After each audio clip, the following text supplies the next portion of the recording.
Hey everyone, I am Charles Mattocks, and welcome to another episode of Urban Longevity.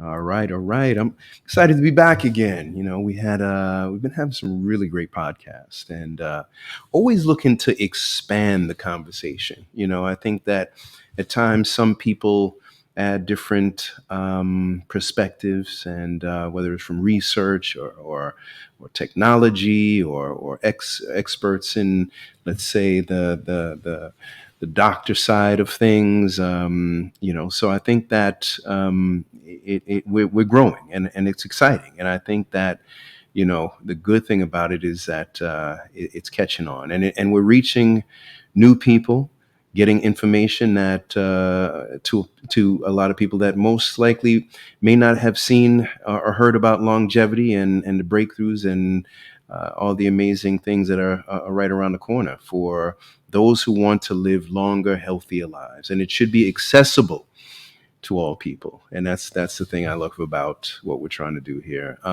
Today we're going to bring on David. We're going to jump right into it, and he is a man that is doing some tremendous things in longevity, and we've been going back and forth and looking at ways to connect and get his message out there. And I love his passion.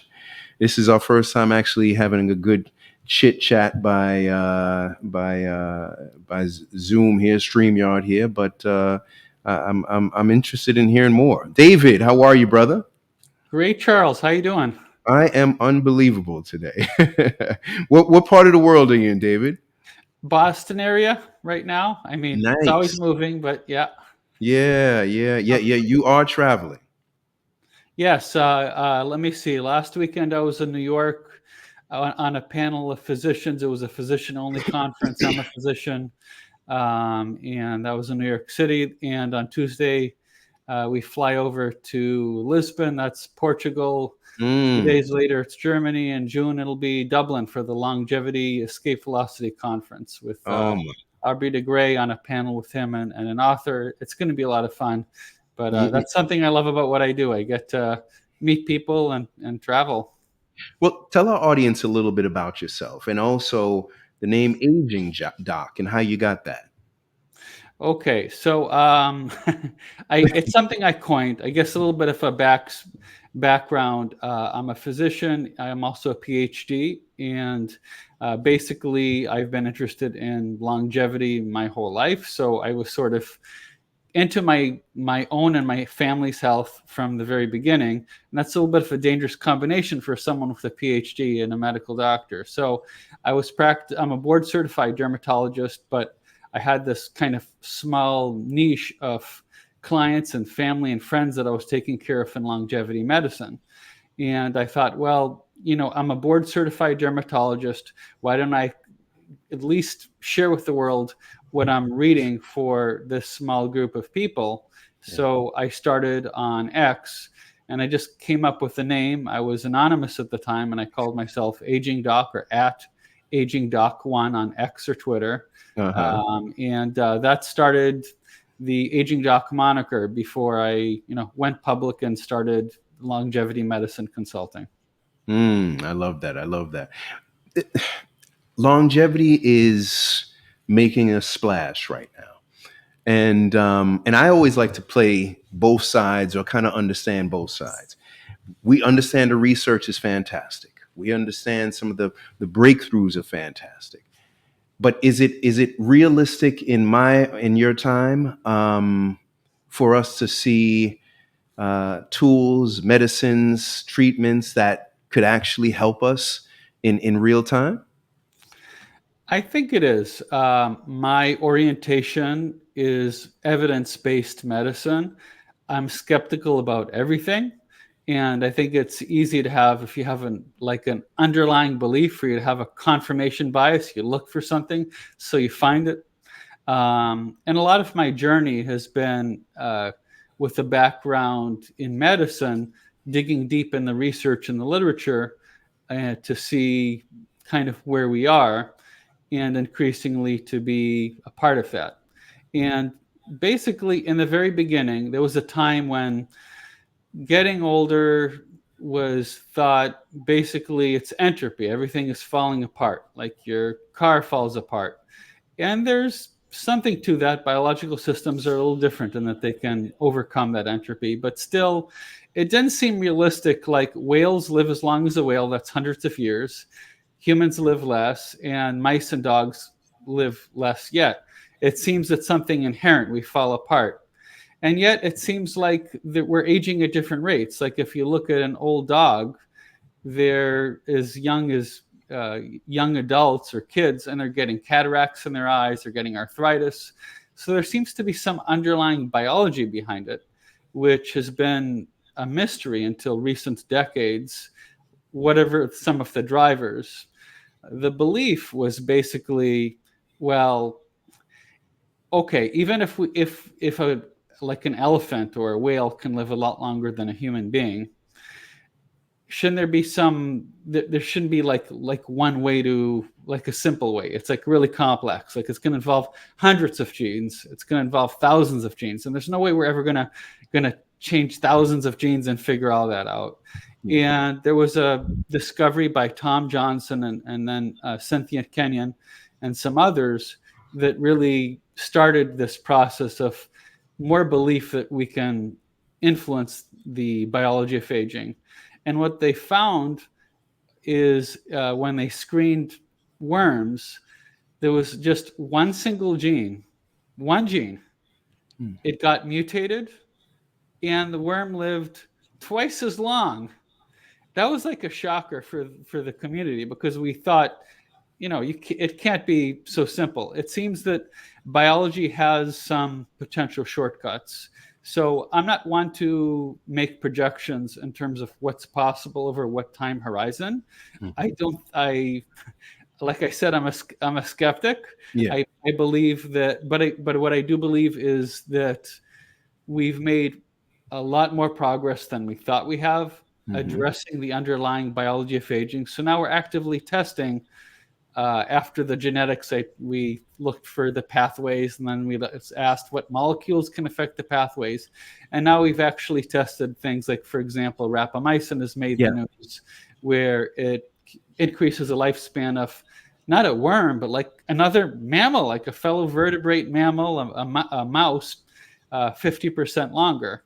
Not to say that we necessarily expect it to do the same in human beings, but the point is we're making progress understanding some of these hallmarks of aging or pillars of aging, and what we understand we can manipulate, and where we've rapidly been able to manipulate model organisms that aren't fundamentally different than us. It might be it won't work the same in us, and we need to get a little more sophisticated, but we're starting to unravel that puzzle, and that's what I'm excited about. Mm. That and the potential to increase our health by addressing the underlying cause of Yeah. disease. That keeps it real. Tell us a little bit because I'm sure some people hearing this may not have ever heard of rapamycin. So tell us a little bit about that. It's kind of an interesting story. Rapamycin, basically, rapamycin was this random. There was an expedition actually where a pharmaceutical company was looking for things that affect biology, not specifically aging, but affect biology that had some property, and they isolated a compound that they borrowed from Easter Island. They grabbed from Easter Island, and it's if you tune into Peter Attia, you can get the full down low on that. But basically, some scientist kept it in his freezer after his company went down because he believed it might be able to do more than just have antifungal properties. Subsequently, it was found to have anti-suppressive properties, so it can be used in transplant patients. But ultimately, when they found that mutants in some model organisms, when they had lower mTOR pathway activity, that is, when their biology around a nutrient sensing enzyme is kind of made lower, Hmm. then those organisms lived longer. And what groups found was that rapamycin is something naturally found uh, that can actually target that and lower it naturally. So someone said, "Hey, why don't we test it out and see if it can extend lifespan?" And there was some other work that found that inhibiting mTOR, this target of rapamycin, uh, extends lifespan if you do it genetically or through other means. But in 2009, they tested it in mice, and sure enough, it extended lifespan. What was exciting about it is it didn't just extend lifespan in these mice. Yeah. Is This I will unpack a little bit because I Yeah. kind of glossed over the science a little bit because I'm trying to keep things real Yeah. for an audience that may or may not have all of the scientific background to care I know about I do. those details. Yeah. But here's where it gets interesting. Okay, a lot of people think like sure, maybe like things like calorically restriction, eating less, they tend to work best when introduced like really young, so young that you undergo puberty later, or you're really young. But by the time you're really older, not much is going to help. So here's the thing: they were going to test rapamycin in these mice when they were the equivalent of like young adults, because they thought that age or younger would be the only thing that worked. But here's the problem: when they did they bought the mice first, and then they gave the mice like in a little test drill the rapamycin, and they found the levels in their blood was really really low, too low. They couldn't get it in their blood because the rapamycin was getting absorbed or digested in the stomach. Okay, so they were like, "Oh crap, we this the mice, we already bought them, and now we don't have a way to get in." So they did all this testing to try to get the rapamycin past the stomach acid. So finally, they came up with a solution that worked. They encapsulated it, got past the stomach, and got absorbed in the intestine. Okay. Only problem is the mice at this point, these are really old mice. Like nobody believed that this medication would work in mice at this age. Because now these mice, they were like 60, 65 years old in human years. But they were like, we bought the mice, we spent a lot of money doing it, so let's test it anyway, like, because that's why we got them. And to the astonishment of the scientists who pursued this through a National Institute of Aging program called NIA, or ITP, Interventions Testing Program, that it had profound, really material life extension. Not only that, but the mice were more healthy, like they were more frisky and active. Because that's what really gets me excited. We don't know yet, like, at least this is my position. This is where we go Mhm. from science to opinion, right? Mhm. I'm like super evidence based and conservative. What I say, well, I hope for the best and say Yeah. let's go full throttle the maximum that we can Yeah. to get us good health now. So even if these agents that address the underlying biology of aging don't extend lifespan, but as much as we hope to, as quickly as we hope to, and we want to go full throttle, okay, by addressing the underlying roots of chronic disease, Mhm. which are things um, like dementia, Yeah. Alzheimer's Yeah. disease, Yeah. heart disease, Yeah. diabetes type 2, Yeah. arthritis, you name it. We get weak. We Yeah. start trying to climb flights of stairs and we're like out of breath. We can't keep up with our grandkids, and we want to stay as vital as when we were 18 or Yeah. 25, even when you notice the difference even at 50, which is like Yeah. really, really young. Yeah. So the idea is, why is it that all these things happen when we're older? Yeah.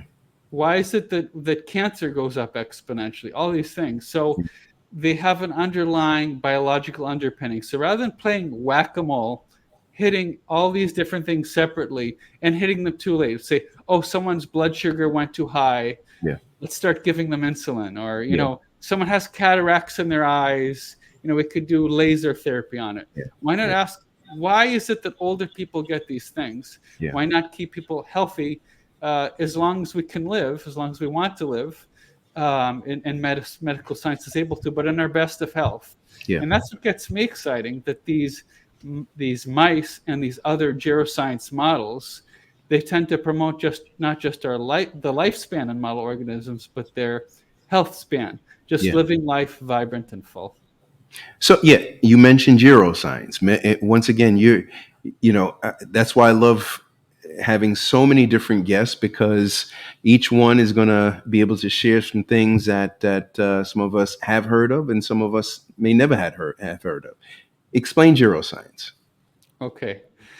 So so basically, like, as we get older, we sort of seem to break down apart. But as like, why is it that like a Greenland shark can live hundreds of years and whales can live a couple hundred years plus hundreds of years? Why is it that turtles do, and why is it that ants live very short periods of time? And these does it seems that all these different things are breaking down as we get older. So what geroscience posits is it's not magic. It has something to do with the way things are built. And the way things are built is in our underlying genes and epigenetics. These are things that can be studied, examined, and pieced apart. So geroscience, there isn't one unifying definition, but it sort of relates to the science that explains and can do something about why is it that we don't just age by years, but we age biologically. I mean, we see it in humans too. Have you ever met someone who, like, they had a hard life, like a really hard life, you know what I mean? And they look 20 years older than they Yeah, are. exactly. Yeah. And you know what? They're also biologically aged too. They might maybe they have Yeah. diabetes, Yeah. Yeah. and they're not as fast as they used to, like physically or cognitively, and they're just kind of breaking down. And if you take a photo of them, they look old. Yeah. But if you actually were to take a biopsy for their skin or any other organ of them, it looks like that of an older person too. It's not Yeah. just the skin, their epidermis, and up Yeah. top. So there's something about someone can be 40 years old, but biologically, Yeah. maybe 35, 30. Yeah. And someone can be the same age, and maybe they could be prematurely aged. So the idea is, let's study these things to find a way to make people healthier that works better. Okay. And a lot of your viewers, I think, have heard about inflammation being a root cause. Yeah. Yeah. Yeah. Inflammation is one hallmark of Yeah. aging. Yeah. One thing that we think, if we lower inflammation in model organisms, Mm-hmm. they tend to live longer and healthier. Mm-hmm. I mean, lower, when I say lower inflammation, I mean chronic, Yeah. non-productive. And we need inflammation to survive. It fends Yeah. us. It's a way to fend ourselves from organisms. It's very functional. It's a way to adapt. Hmm. But this kind of chronic, it's called inflammaging, Yeah. Yeah. inflammation of aging. Yeah. That's bad. In model organisms, if that's lowered, generally in a number of studies that have studied, then you can extend lifespan. On the other hand, if you produce inflammation, then things that we think are part of biologic aging tends to be accelerated. And so that's just an example of one hallmark, and there are many others. Nutrient sensing, are the way our mitochondrial work. There's mitochondrial dynamics. They're these little powerhouses in our cells, and they do a lot more than that, but that's what they're most famous for. They do signaling. And you might have heard about senolytics if your audience is into uh, base aging biology or longevity, which are these things to get rid of these zombie cells that kind of put out inflammatory markers, senescence associated secretory phenotype. Yeah. Without the technical jargon, they produce a lot of crap, and Yeah. then they go and spread others. So like There they you call go. them zombie cells. They're actually super active, but in a bad way. They Yeah. refuse to die. They Yeah. refuse to die. They don't go away, and they put out a lot of stuff, and they make more zombies. Well, David, I will say So we're this. learning about these things. I will say this. Your personality, very bubbly. I think even our personalities, what we allow into our life, the stress that adds to our aging or subtracts from our aging as well, or adds to I would think a longer, healthier life, depending on what type of stress factors that we play into our life. So when we talk about the pillars of health, um, explain some of the pillars of health. The pillars of health, you can divide it different ways, but there's some fundamentals that you can't not talk about. So we spent some time talking about geroscience, the biology of aging. I think it has tremendous power and potential for the future. It's shown a lot of progress. But if you talk about what you and I can do today, right now, besides promoting and advocating for ways to fund and expedite such progress, is they're the things you and I do every day. We eat, we sleep, we move, and we make choices in our life about uh, what our values are, who our friends and family are. We're the average of our 10 or 20 closest friends, the influences in our life, the stress.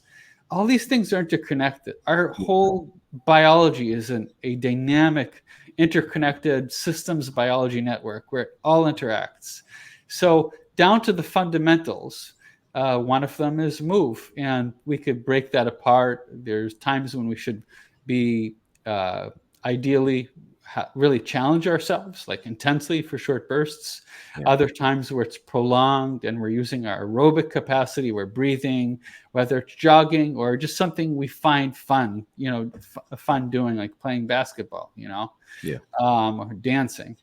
And then there are other times to make sure we keep our muscles, because our muscles are architecture. There's so many things. They help us mobilize the glucose spikes, blunt them when we eat, but they help us move and be active. So things to keep our muscles strong, like in terms of like weights or something equivalent to that. So physical function is one area. Mental function, that's another one, because stress really does kill. It kills both directly and indirectly. I mean, if we were to get into the medical side, we have a neuroendocrine system, and we have these hormones that are produced by stress, which affect our immune system, which affects inflammation in our body, and how well we can fend ourselves COVID and all these microbial uh, risks that are around us all the time. They Our stress affects our biologic aging, and it also affects our ability to do these other categories, such as exercise. yeah, And then there's like nutrition and eating, right? There's like our food, what we put in our body. We really are what we eat. yeah, So eating clean, and I'm happy to unpack any of these and more. I mean, yeah, these are real big picture things, but eating real food. yeah, I mean, we can. I mean, something I do is I do consulting to help people who are health influencers yeah, and people who are scientists and physicians. hmm, I'm kind of the expert that they yeah, contact on agingdoc.com hmm, to deep dive to help unpack areas of controversy yeah, or help personalize sorts of things. But so there are lots of controversy we can double go yeah, into. But yeah, the bottom line is it comes down to eating not too much yeah, and eating real food. And there's a lot more nuance for the smaller details, like exactly what percentage protein is the optimal protein, which is yeah. like really hot right now. And David, I think I'm doing pretty good today. I was boxing today, and we did some hard drills, and I would say the younger guys, right? Because we're in there with a few guys at different ages, and after this last drill was about 6 drills, went in there, and I said, "Brother, how old are you?" And he said, 20. And I said, I felt good because am I behind them in certain things, especially when it comes to the running? But the fact that I'm 20 something years older than this guy and I'm still keeping up, it made me smile because I'm like, I hope you're in here at the same age that I'm in the next 20 years. But and so obviously our body is going to slow down and break down in some form of fashion anyhow, right? I mean, the older we get, we're not going to be as fast as we were when we were 15. Um, and I like to get down to, you know, what we can do today. And I think, you know, because of you know what I've been doing for the last few years as my advocacy in type 2 diabetes, I think one of the things I focus on is really nutrition, because, like you said, we are what we eat. And what can folks do today? I mean, while this conversation of longevity and anti-aging and is fantastic, but what can we do today that can help, you know, keep us as living a longer, healthier life as possible? Obviously, you know, eating right, drinking the right things, being at an ideal weight, exercise. Um, so after we do those things, what role does longevity play, or some of the science and the technologies, whether it's a biological clocks and rapamycin and things like that? What's on the forefront for those who are interested in this field? Okay. So that's a really good question, and good for you. Like on the basketball court, I could totally see that. And I mean, the real Morpheus from the Matrix, like, is, you know, what was it? Was it your being young that had you play basketball, or was it basketball you playing young? You I know, know, like, right? Yeah, yeah, yeah. yeah.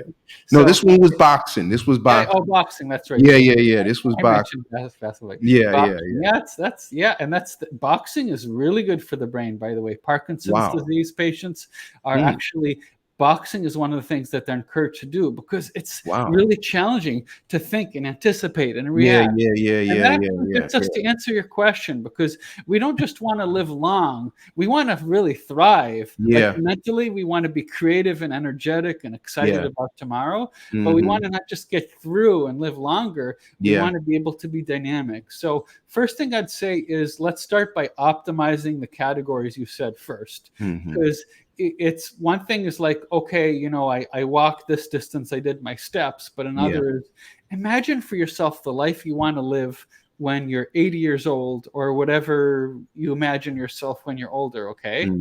And Hmm. imagine what you need to do, and ask for those areas. Do those things exceptionally well now. An example Hmm. of that is if you know you don't want to trip, you don't want to fall, to be able like to go like hiking, or maybe going to a gym where they have those fun games to Hmm. where you kind of you don't need to do any one of these per se. It could be dancing for someone else, but something that keeps us dynamic. Or like boxing, you got those fancy foot movements in boxing or soccer, whatever your thing is. So one thing I'd say is 90, like, even for people who think they have the basics down, like I exercise, I eat right, I do those things, to getting those things sort of optimal in the way that's fun and you're excited about, that's not a chore. I think that's number one. After that, there's some distance, but that assumes that you have nothing wrong. So I think the next thing on the table is to look at the following categories. One category is risk, okay? Some people I know, they do everything. They do all the right things to be healthy and so forth, but it's like it's they miss the most obvious thing. Like it's like driving a car, you drive the car but without a seatbelt. I mean, you put all this effort to keep your body in perfect shape, but your seatbelt's off, and boom, you're young. But man, that rehabilitation, then you're never the same. You're There's right. so many irrational things in their own life. Yeah. Like, so get in like even an accountability buddy. Are you on the phone? Yeah. Okay, while Yeah. you're driving, are you? Yeah. You know, so it's the simple thing. So you know, I'm here not to tell you the easy things, but I'm here to tell you the important things. Yeah. So it's like you're spending all this time keeping up your house, Yeah. but did you get house insurance? Yeah. Like Yeah. for Yeah. fire. I know Yeah. that fire ain't gonna come, but then it comes exactly when the day you don't renew the fire Yeah. insurance. Yeah. So Yeah. one area is like risk, Yeah. okay? Yeah. risk. And risk for health involves things like getting regular checkups. Yeah. I know a lot of people who are very into health and very into these things, but they don't see the doctor, and they think because they're eating right and they're doing the right things that they're in Yeah. good health. But sometimes we got an unlucky draw off the cards, Yeah. and because of our genes, our blood pressure's through the roof. And you can't tell if your blood pressure's through the roof. You Yeah. can't tell. That's a rule. I mean, there are exceptions here and there, but all I can tell is that people blood pressure is so high that stroke is the first time they knew they had blood pressure, and they thought they were very in tune with their body, Yeah. and they were. It just manifests differently. So see your doctor regularly because they can pick up the things that might go wrong. Okay, and that even if you don't notice them. So regular checkups. Another category outside of these things are make sure that you don't have something obviously wrong that maybe isn't always checked by the doctor. So I consider that third tier. You know what I mean? Like first tier is the obvious things I talk about: sleep, exercise. I with my clients I drill down Yeah. like what they're Yeah. most excited about, what's most important to them. Do they Yeah. have dementia in their family? Do they have heart problems in their Yeah. family? Do they have diabetes? Is it their weight? Yeah. So that'll depend on the individual. But let's assume all those things are set, and we don't need Yeah. to double drill. And now you're seeing regular, and getting regular you're getting regular Yeah. Checkups. screenings Yeah. too. So Yeah. that includes screenings for cancer and Yep. things like Yep. that. Yep. So the next level is make sure you don't have any obvious like sort of deficiency and things like Yeah. that.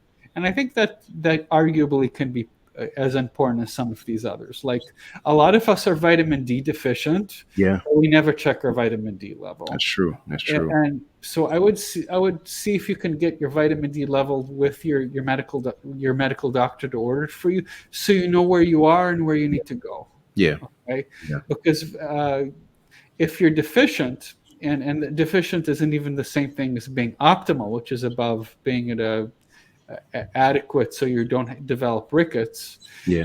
Then it's associated with all sorts of problems. So another thing is having fatty fish, the omega threes that are in those. Yeah. This is something that doesn't have as good data behind it, but I believe it's compelling enough and the downside low enough that individuals should be checking what their omega-3 levels are. So often that involves supplementation to adequacy. I like food first. I have a food first philosophy. Yeah. But knowing where you are in terms of your omega index, which is one thing you can check, and then making adjustments there. And then after that, there are things that we're still exploring. There's a lot of biohacking, and that's kind of one of my, you know, one of my expertises. No Yeah. offense, Peter Tia, who I usually agree with. He hates that word. I Yeah. think there's such things evidence-based biohacking. It depends Yeah. on how you use the word. Yeah. I don't believe like randomly doing stuff. You know what I Yeah. mean? And Yeah. seeing what sticks. These things can even interact, but there are some things with relatively higher in the evidence area that when you trade off risk versus benefit and look at yourself, Yeah. and you can say, I can do this, this, and that at the current level of evidence. Yeah. So, David, um, when I think of, one of the reasons why we created Urban Longevity was to reach a new audience, an urban audience at times too, all people. But I see in this space that there aren't a lot of people that look like me per se. Maybe you've seen more than I have, but I've been doing some digging, and there's not that many.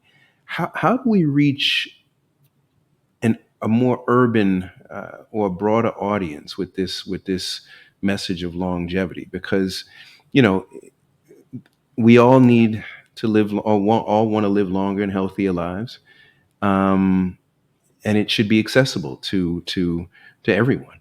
What do you think? Some of the next steps to reaching a more wider audience. Because while I love the conferences, I love the summits. We're even putting one together too as well. We got to get all of this. We got to get this summit information in people's hands. What do you think about that? I think we need to stop expecting the community to come to us, and I think we need to start going into the community. I think Mm, both are important, and I think both are necessary. mm. It was I a love terrific post by a geoscientist I have great esteem for, Morgan Levine, and she made the observation. She does research.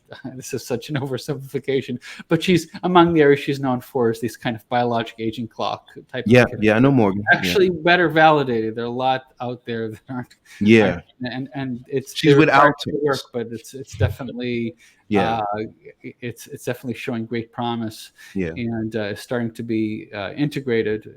So she made a comment looking at a conference where it was like all like white men, okay, basically, and I think that's a huge problem. I think we need to start at the very beginning by having more researchers and more longevity physicians and providers and consultants who represent the communities they serve. Yeah. Yeah. And you know, we talk about the problem, for example, of healthy nutrition, and it's Yeah. like just take a look at do you know what one of the greatest predictors are of how healthy someone is and how What? long they live? Tell me. It's their zip code.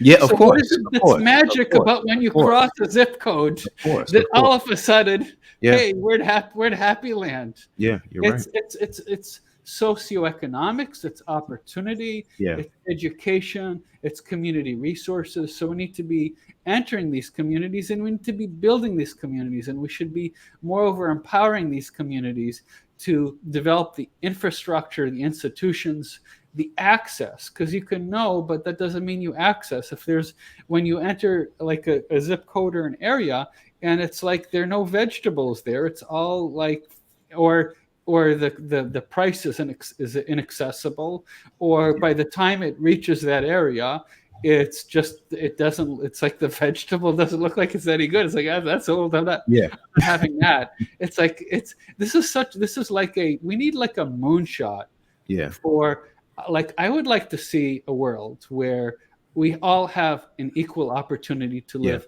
long, Yeah. healthy, vibrant, happy, Yeah. fulfilled moonshot lives. I Yeah. mean, what's more fundamental? I mean, I think it's great. You know, America's white men forefathers, some Yeah. of them who Yeah. had slaves. Yeah. They had some vision. You know what I mean? Yeah. Like, and then there was the Native Americans, also Yeah. Christopher. You know, we have a dark past, Yeah. and I think we have these technologies, Yeah. and we're so integrated as a world. We can have this. You can say, you know what? Just like education is wherever we are, it's like everybody deserves like an education. Yeah. Now we need to like dig deep and say, yeah, that's true. We have education everywhere, but compare this school to this school. Yeah. Like if you start in this school, is it a fair shot compared to this school? I don't think so. Like I don't. I think a lot of our lives are byproduct of like who our parents happen to be and where we Yeah. were born. Yeah. So I think we need to address these things holistically. So I think the other thing is making it real, making it accessible. Like Yeah. we talked about some geroscience, and I was like depending on my audience, I could have walked us through the hallmarks of aging and geeked out on pathophysiology and Woo. molecular biology. Like it's like great, but like Yeah. and I mean, Yeah. like, I have diabetes, Yeah. Yeah. and Exactly. and Exactly. and my dad, he died when he was 50, and I'm Wow. 48. No, I'm giving Wow. you an example, and Yeah. Exactly. Exactly. my Exactly. I got father you. actually Yeah. Yeah. does Yeah. have Yeah. Yeah. Yeah. Yeah. diabetes Yeah. Yeah. that he has very well controlled thanks to lifestyle. I think Yeah. lifestyle is really so. I think we should emphasize lifestyle at the core, no matter how much we talk about geroscience and longevity medicine, which Yeah. I'm a consultant in. I'm also a diplomat of the American Board of Lifestyle Medicine, which means I Mm. trained in nutrition and exercise and Yeah. all these foundations. And I think here now, today, that's far, far and away what we could do. So it's Yeah. really making things simple and easy Yeah. and having access to also financial resources Yeah. like Yeah. because I think for us, if we are, if we are, there's a generational, if we're not, don't have, if there's a generational wealth Yeah. sort of thing going Yeah. on, Yeah. and this health literacy and Yeah. financial literacy Yeah. that helps give us access to the medical care that we need, and the access to the sort of knowledge base and community of resources. So I think we need to, it needs to be multi-pronged, and each of us needs to ask us in our hats, what Yeah. can I do individually? So what can you do? Yeah. Right? What can you do, Charles? Yeah. People know you, Charles. You're charismatic. I'm trying. You know what I mean? And that's actually a long artistic family legacy. Oh, there you go. But you know, with Marley. So, Yeah. but I think what we can do is we could ask through the hats we wear, Yeah. try to do the best we can. So, like I'm a father, I try to be Yeah. the best dad I can be, and I Yeah. try to be a good role model as a dad, and I You try to. know, And the you know, same thing in as a physician or as a husband or any or as a advocate.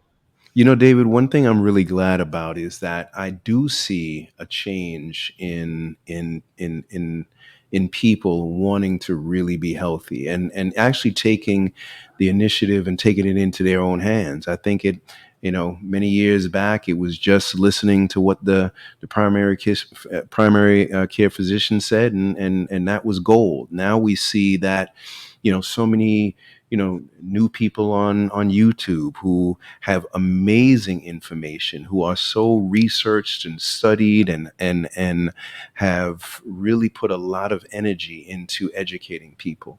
And that's why we make certain shows. We've done shows on keto, carnivore, just to be able to put that information out there. It's not so much that that's exactly what I do, but to have it out there. So because we know some people have changed their life through let's say a carnivore diet, right, or a keto or low carb diet. Um, and that's the exciting thing I think right now, that is space that we're in, is that we're on the forefront of something exciting, and um, it's a small space, a lot of people, but a small space. I love meeting all these new people. And I think that, getting this information out to people who can understand it in a more simpler way at times is key for me. Um, because I know I want to try to live as healthy as I can. I got some beautiful kids, and God knows I want to enjoy every moment that I can out on this beautiful earth. So let's wrap it up with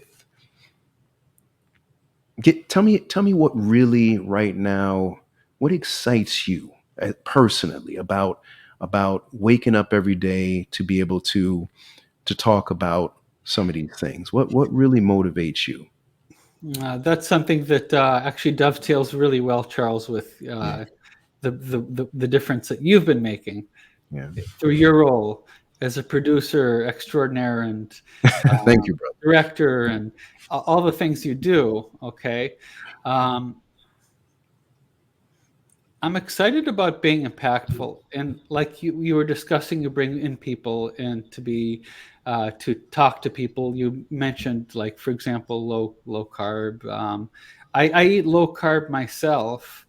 What excites me is to that there are many roads to Dublin, and when I work one on one with my clients, that I can personalize and work with them for where they are. I think people need to hear and have options, because you can eat low carb, you can eat high carb, the healthy high carb.